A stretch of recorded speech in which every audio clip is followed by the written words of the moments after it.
So my name's Mark Pilkington. I run Strange Attractor Press and have done, unbelievably now, for 20 years this month actually. And Phil and I have known each other a little bit longer than that.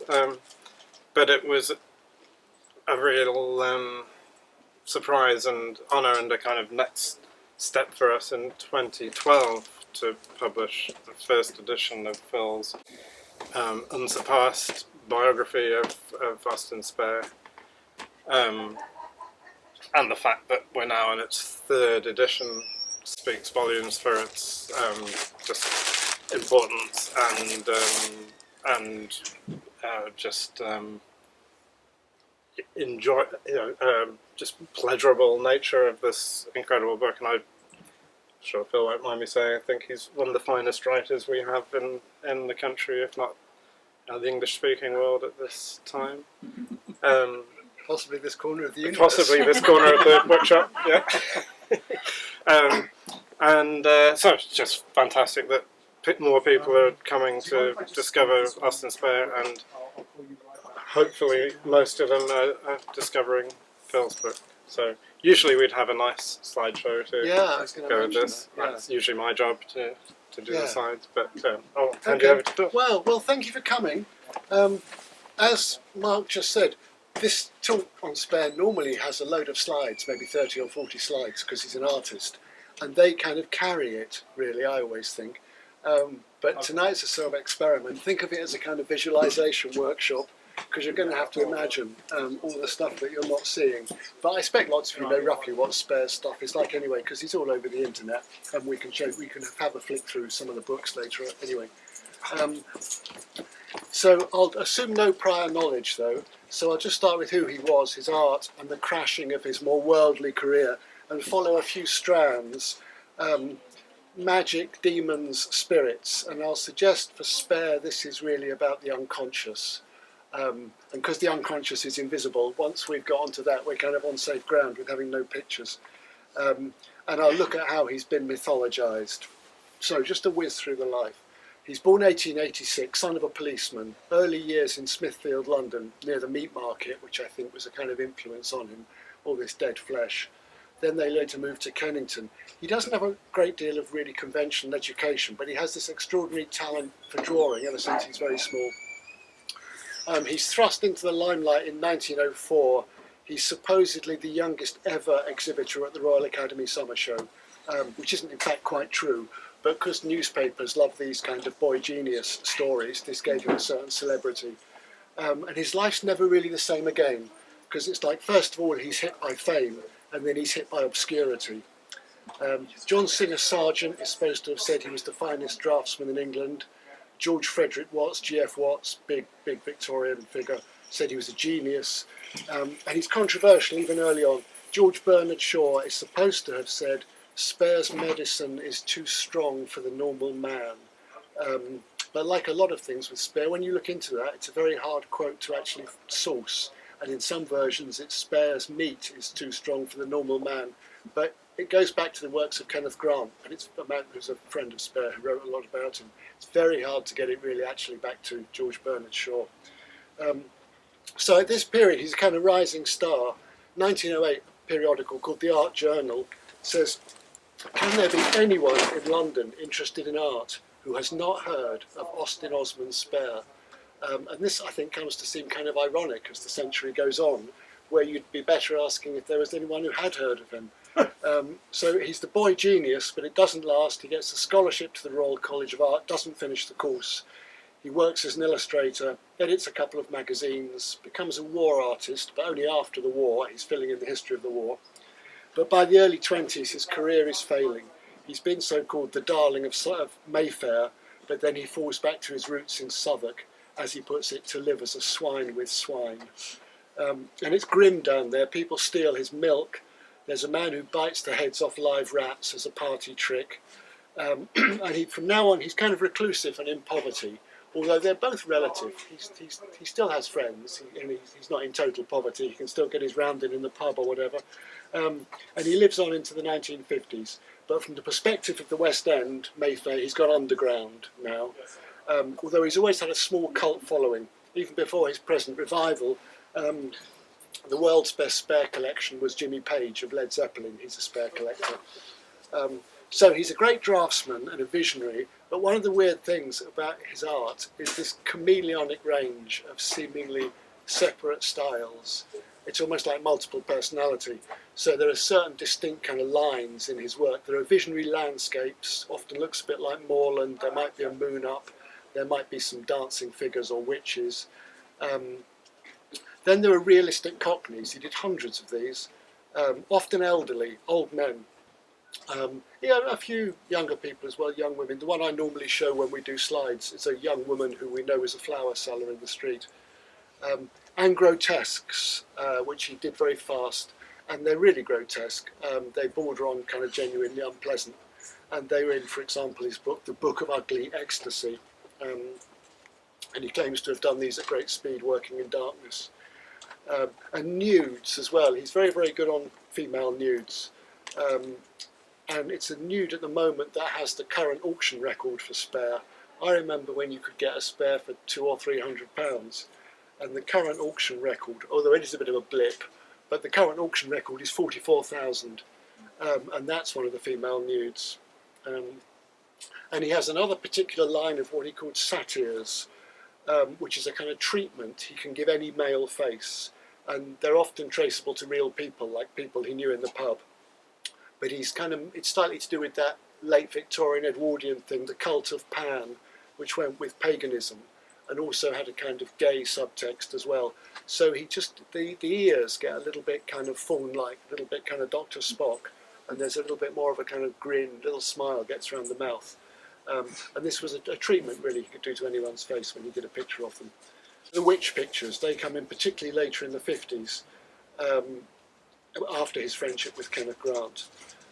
And another speciality is so-called anamorphic distortions, where he particularly pictures of film stars, because he worked from things like cigarette cards and fan magazines, movie magazines, and they tend to be kind of elongated into a weird perspective, which gives them a kind of Art Deco stylization, which is actually very beautiful, but it's also kind of unworldly. It's kind of uncanny, and it puts you in a kind of, it's like you're looking at them from somewhere you couldn't really be.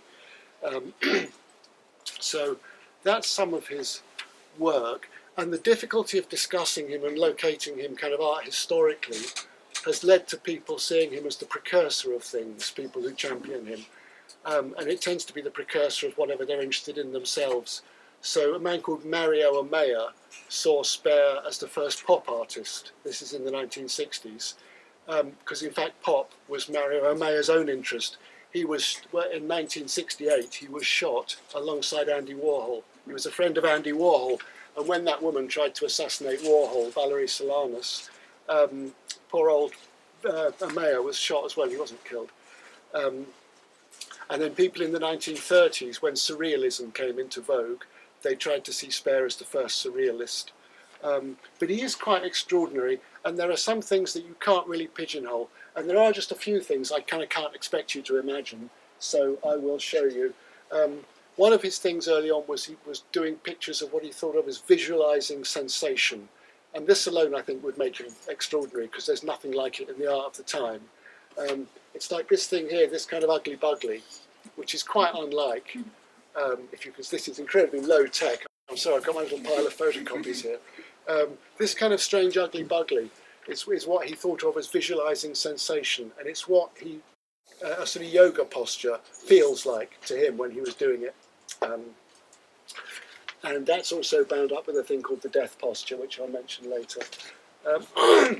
And oddly, it reminds me of something I read years ago about Francis Bacon. Somebody says that looking at Francis Bacon's pictures made him feel like he was running, it's like he said, it's like running a hand over your face, your own face in a dark room. And I don't know if I really get that from Bacon, but I can sort of see it with that. And I've Googled this quote, because nowadays we kind of think everything's out there on the internet, and there are some things that just never come up again. I've Googled this quote to hell and back, and I've never found it. And also the thing that's interesting in here, which I might mention later, is his use of lettering systems. Here you see something he called the alphabet of desire, and something he called sigils, which he's now quite famous for, but I'll mention that later. And again, if you want to see him as a precursor of things, this would make him a precursor of the lettrists in 1950s France, and so a kind of art movement called hypergraphics. There's a few more pictures that you won't be seeing. So, but there's one that that's interesting called "The Negation of Unity is Wisdom," and it's an exquisite picture. It's a pencil drawing. There's a woman and there's another woman's head kind of rising above her, as if it's all going on in his imagination. But what's weird about it is the very kind of philosophical title, which is typical of Spare, because like a lot of sort of self-educated people, he likes polysyllabic words. So "The Negation of Unity is Wisdom" sounds very philosophical, but in fact it's just about the breakup of his marriage. And the woman who's rising up is the next girlfriend, I think. She's one of his models. But anyway, he finishes this amazing picture, and then he just writes on it as if it was a shopping list. "Write to parents for £5, pawn watch." And then there's a sort of poem, which is very odd. It says, "They are all gone out of this and away. They are altogether become unprofitable. There is none that please, no, not one. And I cried for the body of an aged woman," which is just irreducibly weird. It's a bit like outsider art, although Spare, of course, he wasn't technically an outsider because he was properly trained. He earned his living from art, and he didn't come to the attention of psychiatrists or anything. So technically he's not an outsider, but I think he might appeal to people who like outsider art. So you can see he's actually got a lot more talent than artists who've had really successful careers. In his way, he's kind of a genius. But none of this extraordinary spread of output is really enough to live on. And so he ends up as this semi-recluse. By the 1930s, he's been reduced to selling his surrealist racing forecast cards. They're surrealist horse racing, pick the winners. For picking horse race winners through a small ad in the Exchange and Mart, the magazine. And these cards are interesting for several reasons, including the question of Spare's relationship to surrealism. Because after surrealism took a long time to reach Britain, and it kind of hit with the 1936 Surrealist exhibition in London. And Spare is touted then by his friend Oswald Blakiston as a proto-surrealist. And then there's a newspaper headline in the Daily Sketch, "Father of Surrealism, he's a Cockney." And Spare kind of played along with this, but as a sort of joke. So he sent a Christmas card to someone and he signed it, "You're Surrealist, Austin O. Spare." And of course he's supposedly surrealist because his art is kind of fantastical and draws on the unconscious, or as he would have said, the subconscious.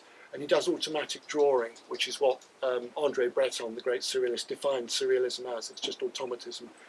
But in fact, he's kind of like on a different branch of evolution from that sort of surrealism, because he's coming to automatism from spiritualism, whereas the surrealists are coming to it from psychiatry and psychoanalysis.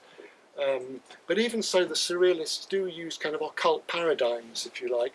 So there's an essay by Andre Breton called "Enter the Mediums," as in spiritualist mediums, and there's an essay by Louis Aragon, his friend, "Enter the Succubi." So maybe in the larger picture there is something in a relationship between Spare and surrealism, although I'm sure they were not aware of him. He's not actually an influence.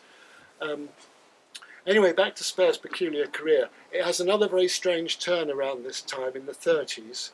Supposedly Adolf Hitler tries to commission a portrait from Spare.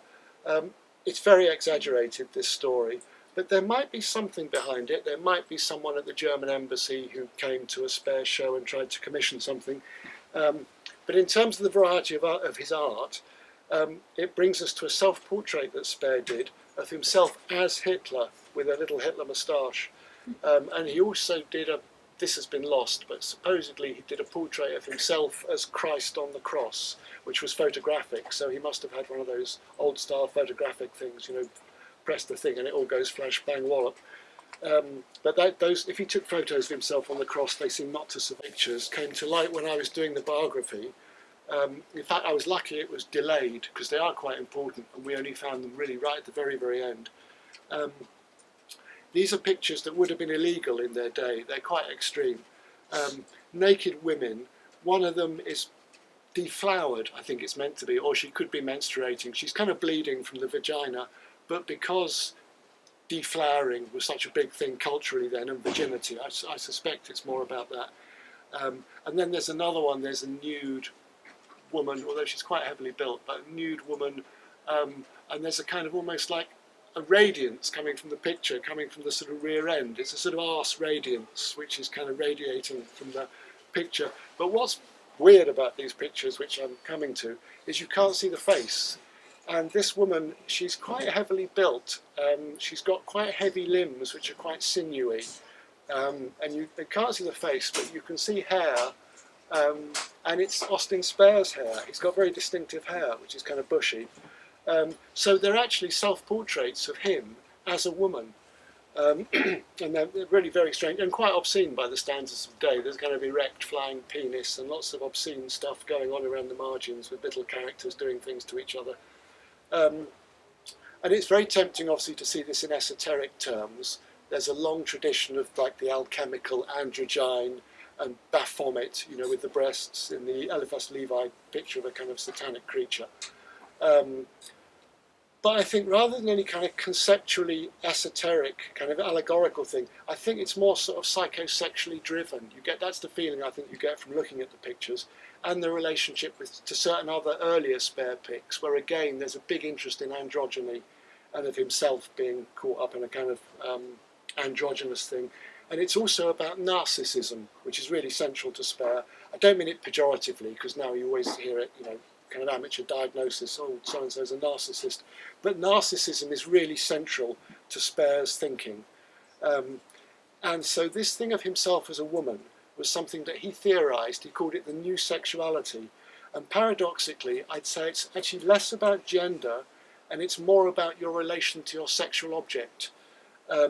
So it's less, as we'd say now, about getting in touch with his feminine side. It's more about not needing external women, like real women. He becomes his own other, so he's completely self-contained. And he theorises this as the new sexuality in various of his works, particularly the focus of life. So he reckons to empathise totally with both sexes in a kind of autoerotic way. So it's a way of having, if you like, kind of all the sex in the world, but without necessarily having any in ordinary terms.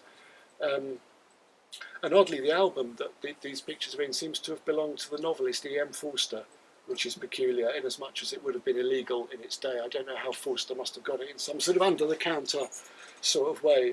I'm not sure. It'd be interesting if he met Spare, but there's no evidence. So Spare's art as other people, Hitler, Christ, a woman, if we want to do that kind of art history precursor thing, it anticipates the kind of self-art of obviously people like Cindy Sherman is the really famous one. And there's a Japanese artist as well called Yasumasa Morimura, who's done himself as things like various pre-Raphaelite women. But so he's kind of on top of everything else. He's a sort of early Cindy Sherman. So he's interesting as an artist, but there's something more, of course, and people always say his draftsmanship is so good. But if you only need to look in auction catalogues, you can see loads of great forgotten draftsmen. So the fascination's actually something else. And I think the elephant in the room, of course, is his involvement in the occult. And that's what's created a kind of legend around him, which begins with him being seduced by an elderly witch down in Kennington when he was a child. This is Mrs. Patterson. And in fact, I don't believe this story. I think we now know who Patterson was. She's called Ruth Patterson. And I think she died at the age of 102 in 1942. Someone else has come up with some bizarre theories about who she might have been, but I don't believe them. I think we know who she was. Anyway, but I like some of the stories that have grown up around Spare in his kind of occulty career. There's a particularly good Spare story which takes place in the early 1950s in the house of an alchemist in Islington. And without even going into the story yet, I just like the idea of an alchemist in 1950s Islington. So it immediately opens up a sort of London that seems to be in a sort of parallel universe. So Spare's a magician, and to some extent he's kind of a mystic. And this has a lot to do with what he calls the Zos and the Kaya. I don't want to get bogged down in that now. So the Zos is like the body, in effect, the kind of fleshy, the kind of mortal animal. And the Kia is more complicated. It sometimes makes it sound like God or soul, but it's also a kind of fertile void. so by definition, nothing can be said about it if it's like the Tao. And it's also a bit like deep time. And a state of mind maybe that you can get in touch with, sort of bliss of pure consciousness, like the state you might reach through meditation. And Spare expounds a lot of this in his book, The Book of Pleasure, Self-Love, The Psychology of Ecstasy, which is a kind of manifesto of a sort of mystical narcissism. And again, I don't mean that pejoratively. So he's tapped into the kind of reservoir of pleasure, potential pleasure that people have in their own heads. Like we're told in the Bible, the kingdom of heaven is within. So it's like a kind of mind pleasure, the bliss of pure consciousness. And that's what Spare would call self-love. And it goes from narcissistic to what Freud would call oceanic. So it sort of flips over into a sense of being one with everything. And I think so. And Spare says, it exhilarates my soul that I'm everything that exists. So I think that kind of justifies calling it mystical. And if that's the mysticism, then there's the magic. Spare reacted against magic of the sort of Golden Dawn variety because he had some experience with Aleister Crowley and Crowley's Golden Dawn offshoot, the Argenteum Astrum. And instead it has a lot to do with belief. Spare kind of realised that magic, it's all just in the mind. But of course that's not why it doesn't work. That's why it does work. So he kind of believed in belief, what he would call lived belief. Like our famous thing we all talk about now is the placebo effect, which works. And there's also a more obscure word, the nocebo effect, which is like a negative placebo. The most famous example being the witch doctor's bone. You know, the witch doctor can point the bone at somebody and they will die. It's like a negative placebo.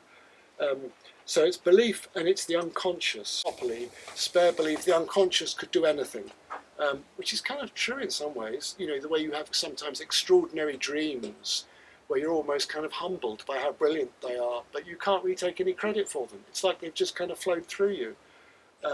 Or you might very occasionally have like dreams of dead people, but it's such a perfect kind of working analogue of the person. You almost feel like you could ask them a question and get new information. And in Spare's formative years, there was a great overlap between psychical research and spiritualism. Spare had been, when young, quite big on spiritualism. So that's another source of his ideas on the unconscious. So the unconscious is being credited not just with like feats of memory, which we probably would still credit it with now, but also telepathy, clairvoyance, poltergeists. And so it's that, also this is why the surrealists come back to the idea of spiritualism, because it's like a grey area with spiritualists who are not consciously fraudulent. It's like you're tapping into, when they compose as music by Beethoven or whatever, although that's probably not a very good example because they're normally not very good when they do things like that. But it's like tapping into the potentials of the human mind. And also in Spare's case and other people in his kind of milieu, it enables ordinary uneducated people to display talents they're not really supposed to have. It's like an alibi. Spare can say it's all from the unconscious. There's quite a snobbish comment from Freud about the unconscious, because he's actually quite down on the unconscious in some ways. He thinks it's a bit tricky, you can't really trust it. With the brilliance of dream symbolism, Freud says, it's extraordinary. It's as if you were to discover that your housemaid understood Sanskrit, which is quite interesting in all sorts of ways, not least, I think, socially. So the idea of the unconscious, it's very seductive to be told you're actually someone else. The conscious you is just the tip of the iceberg. There's also this genius part of you. And this is part of the revolution of the unconscious, as it's been called, which was Freud's thing, which also gave rise to surrealism. And earlier than that, it's also part of the occult, as romanticism kind of turns to modernism. So Crowley himself looks back and he says, I've shown a way of bringing the unconscious into the conscious. That's why I'm a hierophant. That's in 1920, but he's kind of looking back on his career already. And Crowley explained to a disciple called Frank Bennett that this thing, the all-important thing called the Holy Guardian Angel, he said, well, that's really just the subconscious mind. That's what we're talking about. And this was such a revelation to Bennett. God, it nearly blew his head off. And he went running up a hillside and did a sort of retreat on top of the hill for a while. So by the time he writes all about that stuff, Crowley's read and tells Bennett, he's read Freud and Jung by then. But it goes back to the Golden Dawn. When W.B. Yeats is looking back on his days in the Golden Dawn, he says, my friends, by which he's particularly talking about a man called MacGregor Mathers, who was like the leading light of the Golden Dawn. He says, my friends believed that the dark portion of the mind, the subconscious, had an incalculable power, even over events. To influence events or one's own mind, one had to draw the attention of that dark portion to turn it, as it were, in a new direction. And this is very much what Spare does in his magic. And the really weird thing about that statement is when he says even over events, like if you can really tap into the unconscious, you can influence the external world. So Spare, he's got this idea, magic's all in the mind, it's all about suggestion, it's all about reaching through to the unconscious, and kind of debunking old-style ceremonial magic with ref to his system of sigils, which I'll mention. Spare says, this being the only system, any result other than by it is accidental. Also, you do not have to dress up as a traditional magician, wizard or priest, build expensive temples, obtain virgin parchment, black goat's blood, etc., etc. In fact, no theatricals or humbug. It's very Spare, I think, no humbug. And people are coming, this is a widespread, this kind of Golden Dawn type revelation of the unconscious and the surrealist thing. People are coming to it from different angles. William James, in Varieties of Religious Experience, he dates the great discovery of the subconscious to 1886, which is, I don't know why he chooses that date, I don't think anyone knows, but it's the start of what's been called the golden age of the subconscious, a rather lovely phrase, the golden age of the subconscious, which has been dated to 1886 to about 1910. And appropriately enough, 1886 is the year of Stevenson's Dr. Jekyll and Mr. Hyde, and also the year of Spare's birth, of course. But as for Freud, he's, like I said, he's a bit down on the unconscious, and he doesn't like what we could call the romantic unconscious. He warns Jung against having too much respect for what he calls a mysterious unconscious, because for Freud it's just got to be about sexual repression. So talking to Jung when their ideas are already diverging, Freud makes him promise to keep to the sexual theory of repression, and therefore that theory of the unconscious, because the alternative, he says, is to let in, quote, the black tide of mud of occultism. But if this is what Freud rejects, it's exactly what Spare embraces, because Spare writes, magical obsession is that state when the mind is illuminated by subconscious activity evoked voluntarily for inspiration. It's the condition of genius. And evoked is a nice word, because of course it's what you do with spirits. You evoke spirits, just like you invoke gods. Gods, you bring them down. Spirits, you evoke them, you bring them up.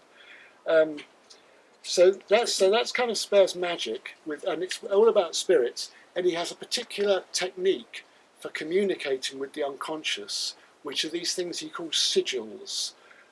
Again, I don't want to get hugely sidetracked into sigils.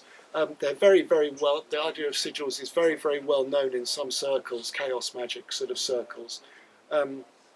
It's Latin for little sign, and it has a long history in Western magic. Spare doesn't, not remotely invent the idea of the sigil. It goes back to all sorts of people. Cornelius Agrippa goes back to the sort of 15th century or whatever. In fact, there is this very bookshelf, if I thought the book. Yeah. This is A.E. Waite, the man as in the A.E. Waite tarot deck with Pamela Colman Smith, talking about this shop, Watkins. This is in his memoirs. He remembers Watkins's window, quote, emblazoned over within and without, on the hither side and the further, with signs, sigils, and talismans, telling of great mysteries. And that's nothing at all to do with Spare sigils. He's talking about the more orthodox kind. So Spare doesn't invent them at all. But the big difference is the previous ones are all kind of codified with standard astrological, kabbalistical, planetary, whatever considerations. And Spare got rid of all pre-existing esoterica and external beliefs. So the sigils are no longer for controlling sort of external demons and angels and what have you. They're instead for controlling forces in your own head.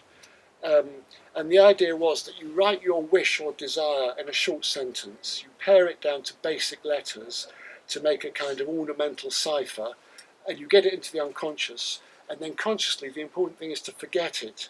And that allows the sigil to work in the unconscious, where it can kind of take on a life of its own, we hope.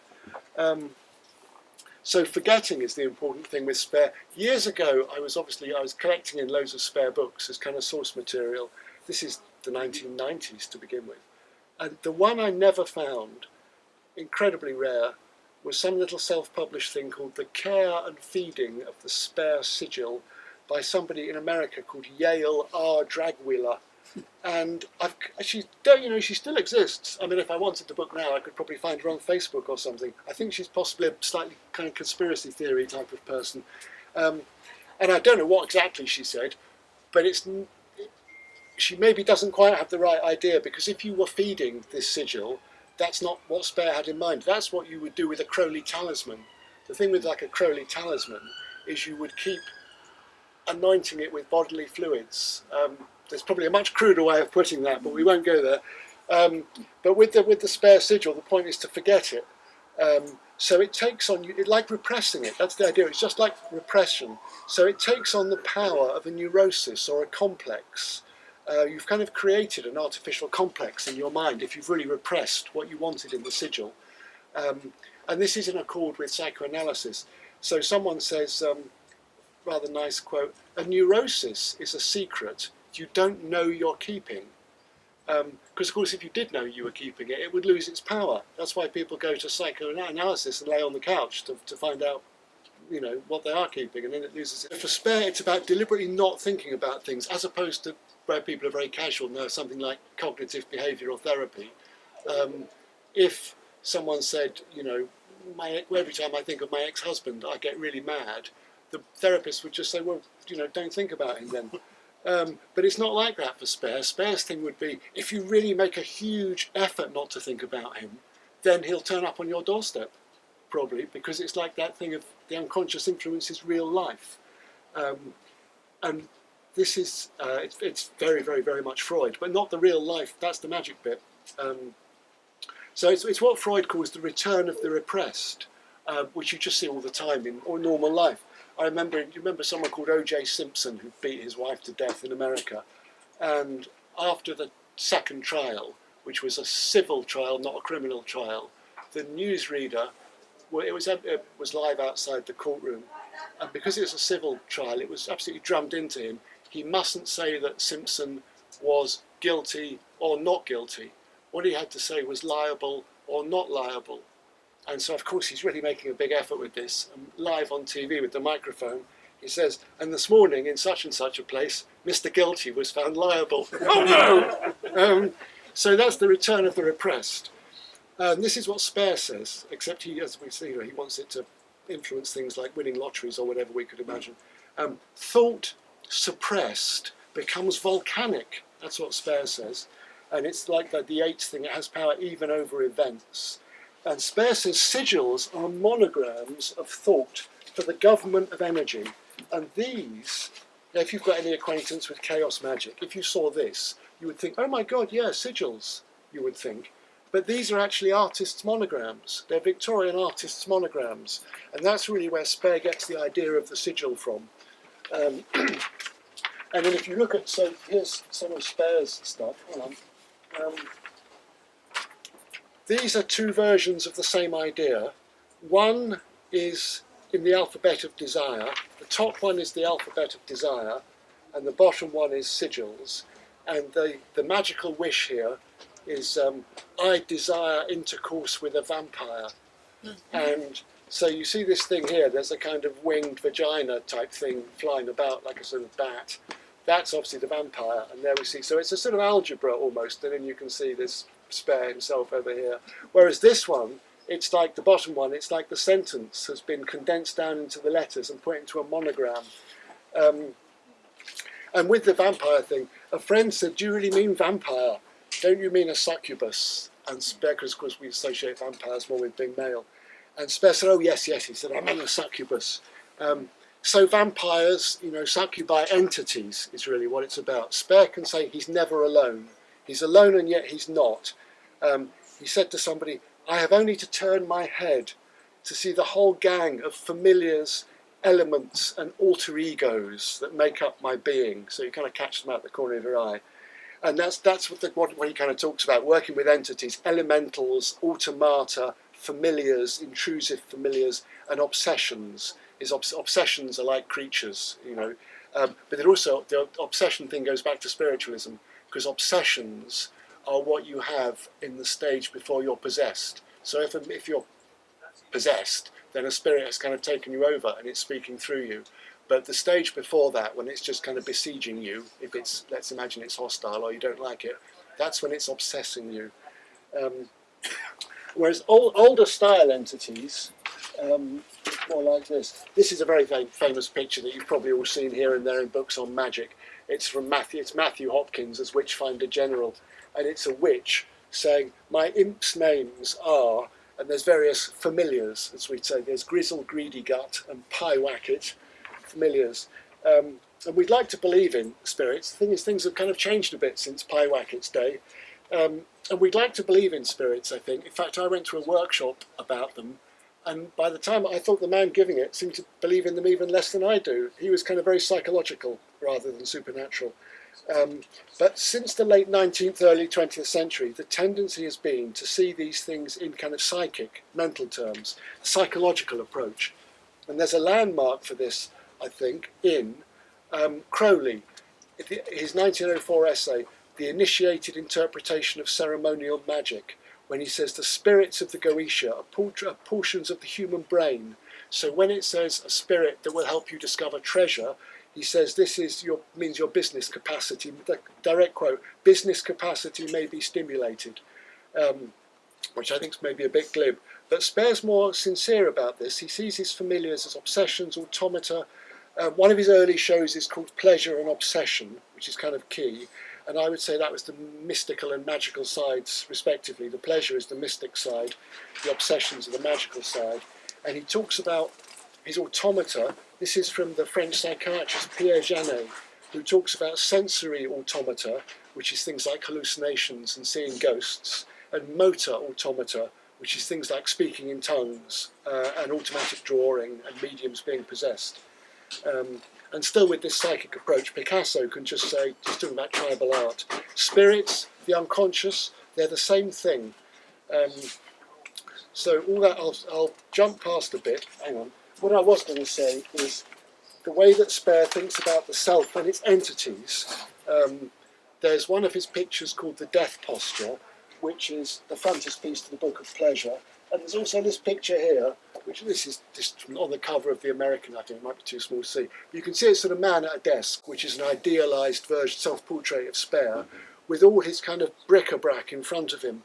It's like the sort of connoisseur in the kind of scholar sanctum. And culturally, it's quite a familiar look. It's a bit like Freud at his desk, with his antiquities.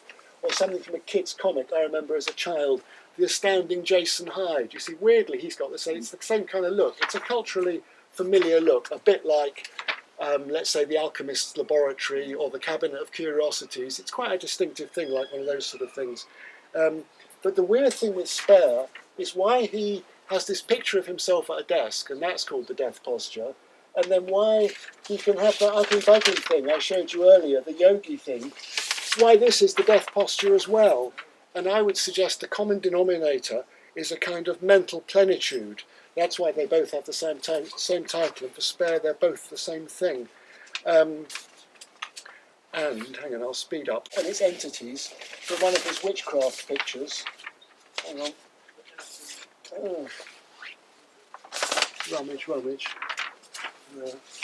Oh yeah, there's one of his rather brilliant witchcraft pictures from the 1950s. And you can see she's a witch, but she's got all her kind of entities around her, and you wonder, they're like tribal art figures, is what they're in fact like, most of them. And you wonder what kind of space is this taking place in? Is it supposed to be like proper plastic space, as it were, and there's solid things hanging around her, or are they supposed to be kind of in her mind? It's kind of ambivalent. So that's why Spare can say he's never alone, because he's so interested in the self and its mental entities. And on this subject, we have a word of warning from the great kind of French magus Eliphas Levi, talking about the dangers of getting involved with elemental spirits. He says the love of such beings by a magus is insensate and may destroy him, which I would take to be in some sense about the dangers of excessive interiority, excessive self-absorption. And that's maybe one way of understanding Spare's career and why it crashed. It wasn't just that he didn't have the social skills for a sort of metropolitan art career. It was a kind of interiority, whatever.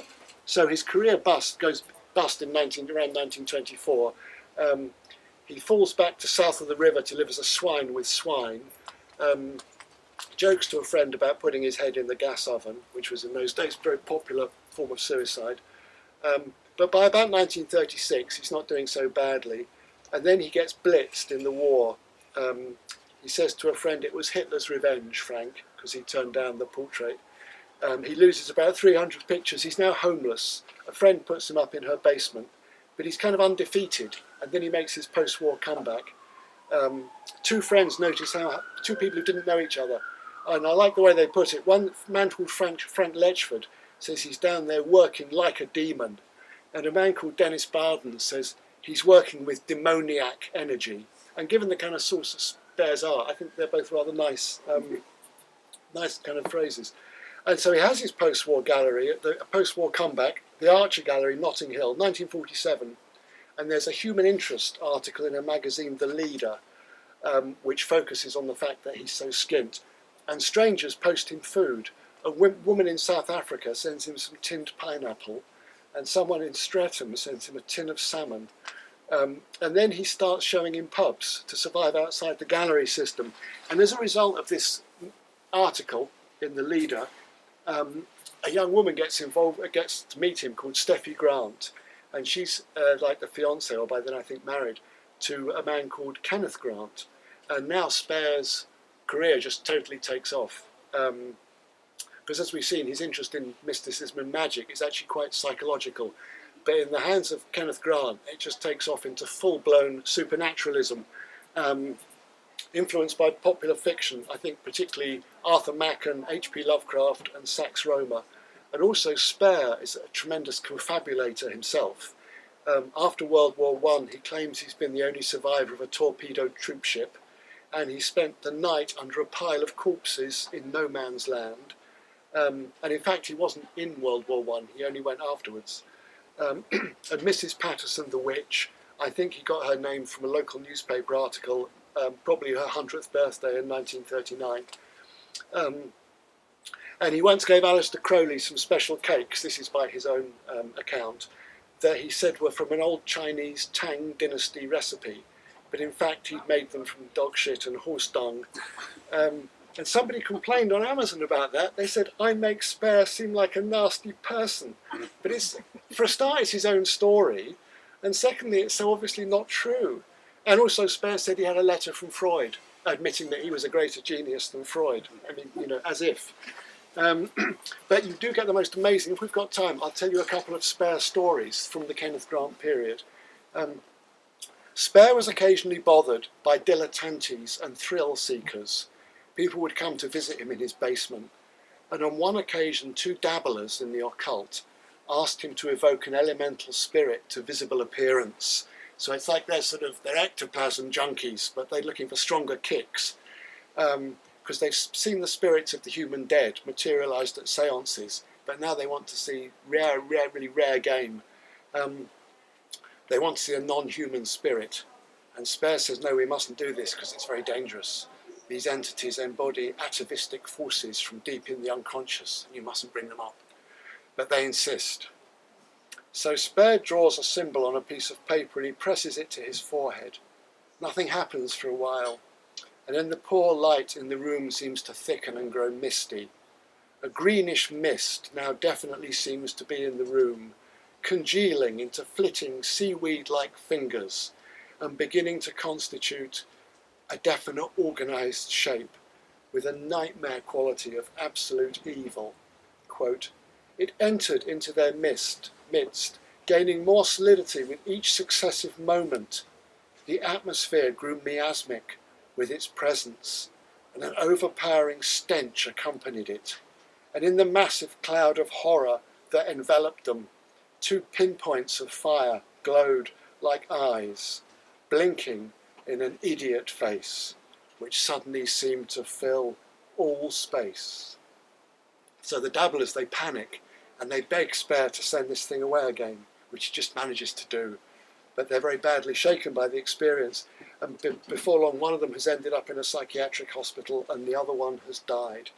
And then there's another story which involves Kenneth Grant's group, the New Isis Lodge. They meet in the 1950s in the basement of a shop, the labyrinthine basement, which is described as a deceptively small shop in one of the side streets off a main West End thoroughfare, which is kind of generic, you know, little shops that become much larger, like the Narnia wardrobe. But this shop really existed, in fact, and I've been there.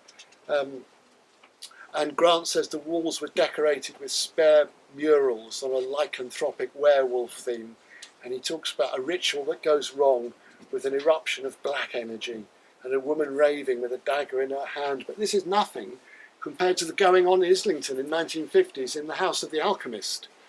Now Islington's very run down then, and this is an empty house the alchemist just keeps for occult use. And magical feuding has broken out between 2 groups involving a woman called Clander. She's a medium, and I think she was really called Barbara Kindred. She's a real person. And she's defected from a witchcraft group led by Gerald Gardner. So Gardner has paid Spare to remove a curse he thought he was under, and for a talisman to restore stolen property. And it's also quite interesting that Spare seems to have had a reputation among other occultists as someone who could really, as it were, do the business. Because Gardner recognises that he's got a sort of quasi-academic knowledge of witchcraft, but he can't really do anything. So Spare gives him this talisman, which includes a sort of amphibious owl with the wings of a bat. And Clander, this is Islington, Clander lies on an altar between heavy candlesticks. 4 violet cowled figures flitted to and fro. The air was thick with incense, mingled with the must of corruption which the old house exhaled. And Clander is supposed to be possessed by Black Isis, but it all goes wrong. The temperature drops. Clander imagines a great bird has crashed into the room, which is taking her into the night sky and away, and she sees the snow-covered rooftops below, like a flying dream, until the bird begins to lose height over a wolf-like structure, and she struggles in terror, and suddenly finds herself back on the altar. And we're not suggesting that Clander went anywhere physically. This all took place, as they say, astrally. And Kenneth Grant adds, a slimy saline substance was left on the windowsill afterwards, seeming to pullulate slightly. An actual deposit of some gelatinous substance resembling seaweed pullulated slowly on the windowsill, as if breathing. And you might feel that Grant is just making all this up, but in fact the New Isis Lodge did have members. One of them was Ethel Colquhoun, the artist. Clander, we've mentioned, real name was Barbara Kindred. And here's another member. This is sometimes said to be Steffi Grant, but it isn't. It's it is. This is a woman called, this is in fact Joyce Bernard, quite a well-known picture, which you've probably seen reproduced in occulty books. But that's Joyce Bernard, she's the model for that. And we've also got, in the 3rd edition, the only known colour photograph of Spare, but the only known picture of Joyce Bernard with no clothes on. So it's quite a coup, the colour picture of Spare. So the weird thing about the shop where the lodge met, it's owned by the alchemist, who is a man called David Kerwin. And he says, Grant says that Kerwin specialised in a kind of Chinese alchemy involving sexual fluids. I don't know if that's true or not, although I do know that Kerwin's family were very, very annoyed about the way he was depicted in Grant's books. Because in fact, mostly he was a traditional Western base metal into gold type alchemist. We do know that. And Kerwin was a furrier, and the shop where the new Isis Lodge met was Kerwin Furs at 7A Malcolm Street, which is just off Baker Street, and it's now an Islamic bookshop. And they've now opened up the basement, in fact, so you can go down into the basement where all these new Isis Lodge things happen. And I think, so there's a kind of blurring of reality. I think some of Grant's work might be politely called, as a genre, fictional non-fiction. And this, I think, is a genre that kind of bedevils occult writing and might in some way be intrinsic to it. But what's kind of fascinating to me is the overlap with reality. It's not totally based on nothing. It takes place in a kind of misty realm between subjective mental reality and supposedly objective material reality. There's a psychoanalyst called Donald Winnicott who talks about this in terms of what he calls transitional space. But from just a that's kind of where Spare lived, I think. And from just a slightly different angle, Crowley, he says magic is the link between spirit and matter. And in a way, I think that's kind of saying the same thing. So Grant hasn't totally invented his version of Spare, I'd like to think. What he's actually done is he's built on what was there already, with Spare's gift for sort of conjuring with belief and bending the reality around himself. So although he produced some really quite extraordinary artworks, I think in the end his greatest work might have been himself. And on that note, I should end, I think. Thank you.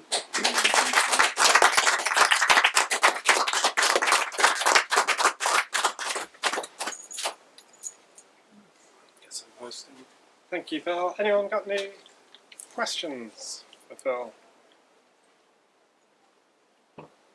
We can tell them about the tarot and stuff if there's no questions. You probably want to. Okay, yes. We'll see if there are any questions. Any questions first? I was going to ask about the tarot. Oh, there you go. Oh, good. Okay, right. There's a small cat with its hand up next to Hugh there. I actually just have spent all morning sifting through the debris of our tarot project. But when was it? 2013 or 14? Jonathan Allen. Was it as long ago as that? Yeah. My God. Who's an archivist at the Magic Circle collection in Euston, which is where stage magicians hang out. They're very anti this kind of magic.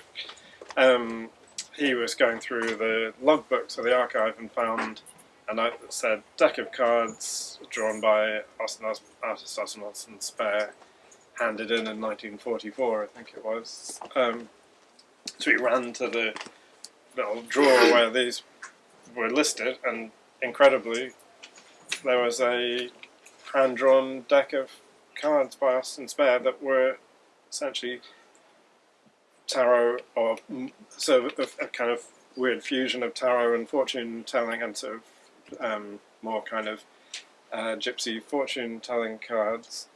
And to my eternal gratitude, first thing Jonathan did was run to my studio with them wrapped up and say, "Oh, got something you might be interested in." And there they were. So a couple of years, 2016, we produced a book that depicted all the cards called Lost Envoy, with some essays including by Phil and Alan Moore and Pam, what's her name? Gavin Semple's Gavin got one in there as Semple's. well. And anyway, some tarot, and Mary, sorry, I'm forgetting names, I'm having a tired day. O'Reilly. Sorry? O'Reilly. Sally O'Reilly's in there. Anyway, there's a bunch of people in there.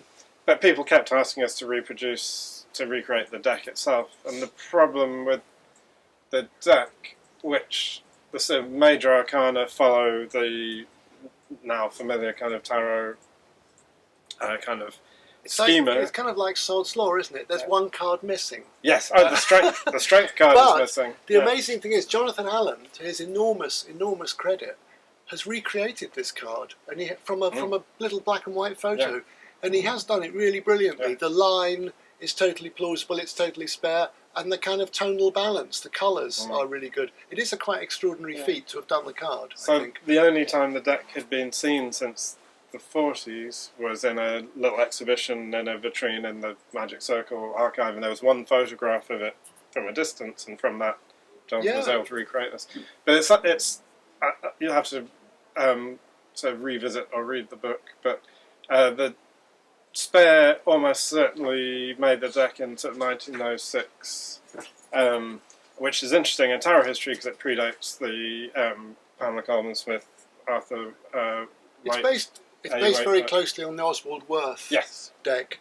And one of the reasons that Spare does this bizarre thing of just mixing tarot trumps with ordinary playing cards, and a much more, you said a gypsy thing, I think it's also more like a sort of urban working class thing. Yeah. You know, like if it's the two of spades, it will rain, and if it's the four of spades, you'll meet a tall dark stranger and have an accident slipping up on the pavement. It's that kind of stuff. And one of the reasons he's done that, I think, is simply because the Oswald Worth deck has no minor cards. It's trumps only. Right. So he's had to find the other cards from somewhere else. So since we published that edition, an American tarot and oracle card scholar called John Choma has actually, and I'm not going to tell you what it is, but he's found the source for all the attributions for the pip card, for the playing cards, which, all I can tell you, it is actually incredibly, with considering Spare's occult knowledge and circles, it's an incredibly mundane and ordinary source that you could have picked, which I think is wonderful and very Spare. So anyway, we've reproduced the cards, which has been incredibly difficult because they're all hand-drawn. Spare was drawing these kind of aligning figures right onto the edges of the cards that would line up according to certain kind of connectivities within the deck. It's actually the back of the cards that's really amazing and innovative in the way that they all link together, or they kind of tessellate, or whatever you'd say. Do I mean the back? No, the sides, the edges. It's the edges of the cards that's really extraordinary, more than the tarot trumps themselves, which are, they're broadly speaking Worth. And Spare kind of turns against tarot later. He's not very interested in it later. And I don't know if this is a coincidence or if it might be very germane to why he turned against it, but weirdly we know Crowley, who Spare later grew to hate. Crowley owned an Oswald, of all tarot decks he should own, it was the Oswald Worth. So that kind of thing may have put Spare off it later. Sure, but could also have been what influenced Spare to produce this deck. There's a great, in one of the letters between Spare and Grant in the 40s or 50s, there's a drawing that we now realise is of his deck of cards, because there's a sort of serpent that runs across several of the cards, and nobody at the time that Fulger published the book Zoss Speaks in late 90s, no one knew that's what it was referring to because the deck was completely unknown. But actually Gavin Semple, a great Spare scholar, had intuited that there may be, just from stuff Spare had written, that there might be a deck, and anyway, we now have it, and it will be available in a very few select bookshops, including Watkins, of course, and from our website, and should be by May. If anyone's pre-ordered it, they will start. Great, thank you. They're all in boxes, and they're getting ready to leave our warehouse in the next few weeks. But yeah, any other Spare questions? My question would be, why do you think Spare remains so obscure for so long, and why is he so being rediscovered, or is he being rediscovered within the sort of more surface community art world? Yeah, I don't know. I don't know, it's difficult, isn't it? Because people have always known about him very slightly, but it's been a very underground sort of, as well as the occultists, people who like very kind of fine drawing have known about him. I think there's been a general turn towards the occult in academia, and that's helped him in the art world. I don't know what it's ultimately about, possibly something to do with the collapse of Marxism in higher education. So there's a lot more stuff about, witchcraft and myth and what have you. So I think that's probably helped him as well. I think I know one answer to that, actually. If you were around in the 60s, it was Man, Myth and Magic. Yes, well that was 1970. The very first issue had that iconic image of the demon on the cover. Fantastic, yes. And of course it had a lot of contributions from Kenneth Grant, yes. And he then went on to produce his own books, like The Magical Revival, and the Images and Oracles of Boston as well. Yeah. Yes, Images and Oracles. And it was kind of that kicked off the... Yes, but that's kind of the Spare mythos, as it were. Yeah. but it's still a mystery, the more mainstream art thing, because it's definitely Grant who's made him big in the occult world, and then he's taken up by chaos magicians because of the kind of homemade, no prior rules, psychological kind of style of his magic. So but that's still kind of within the occult world. But within the kind of fine art world, it's a bit like Eiffel Colquhoun, who's suddenly having this amazing revival. So it's a kind of new respectability of the occult, I think, in the art world. I think, actually, mentioning Eiffel, the thing that connects Spare and Eiffel is their works were mainly circulated within the occult community, which, as we all know, occultists have no need of money, so they don't need to get rich. So they were exchanging, artworks for relatively small amounts of money, by art world standards, which kept it out under the radar of the kind of mainstream art. Again, I can remember when you could buy Eiffel Colquhoun at Christie's South Kensington for sort of 300 quid, and they're thousands now. Friends had one in their bathroom for 50 years, has now moved it. Any other questions for Phil? I think Austin is starting to seep into popular consciousness. I've heard his name mentioned a few times in the pub. In a gallery, that's not that strange, perhaps. I was. Oh, hiya. I didn't hear any of that. Sorry. I've gone deaf since COVID. I must get it sorted. I do think, when you just said that, I think Austin is starting to seep into popular culture. Yeah. I've heard his name mentioned a couple of times in pubs. Right, wow. I've heard it in an art gallery, which perhaps isn't that strange. A couple of months ago, I was in the London Transport Museum at Covent Garden, and there's a book there, the Austin Press of London pubs. It's a book about pubs from the 50s to the 70s, and sure enough, he's in it. It's a picture of the interior pubs, and the only two groups of people, there's him sitting down, probably from the mid-50s, looking at the pictures on the wall. Looks like his sister's there, Ely, or one of the women. Yeah. And the only other people they've got in this book, this will just people drinking pubs, is a few pages long, is the Rolling Stones, after they come out of some court case in Marylebone. They're drinking gin and tonics in their flares.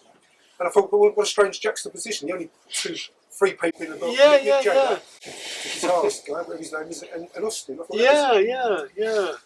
Yeah. Was there something about him having a little circle of sort of people in a pub, working class drinking people who he'd sent on errands or something? I don't know. I thought perhaps I'd read it in your book. Yeah, you probably have. I can't remember my own book altogether because it's 10 years ago. I was so immersed in Spare when I wrote it. Yeah. It took me about 10 years to write. But since then, it's like I don't carry it all around in my head. So if you've read it recently, you probably know more about it than me. Recently. I made the connection with the novelist in Dance to Music of Time. Oh, yes. So he's in a pub and he sends people on little errands if he wants to get somebody to give him £10 or something. He sends these people who he sat with in the pub. And Is this the magician figure in Dance Spare to... did that. I don't know. Is this the magician figure in Dance to Music of Time? No, the novelist. Oh, right. Oh, I don't know about the novel. Gypsy, what's her name, destroys his book. Oh, yes. What is he called? Trapnel. Ex-Trapnel. Yeah, Ex-Trapnel, that's him. Yeah, with his famous novel. Camel Ride to the Tomb. His famous novel. Yeah. No, I don't. I don't know about Spare sending people on errands. I don't. But Dance to the Music of Time is absolutely fantastic. And of course, there's the Crowley character in there. There's Scorpio Murtlock, who's a follower of a character called Dr. Trelawney. And Dr. Trelawney is the Crowley figure. It's based on Crowley. But I think when I did read the start of your book, I thought you said, when you said he went into obscurity, he went into South London, and he seemed to. I mean, I think didn't you mention he seemed to be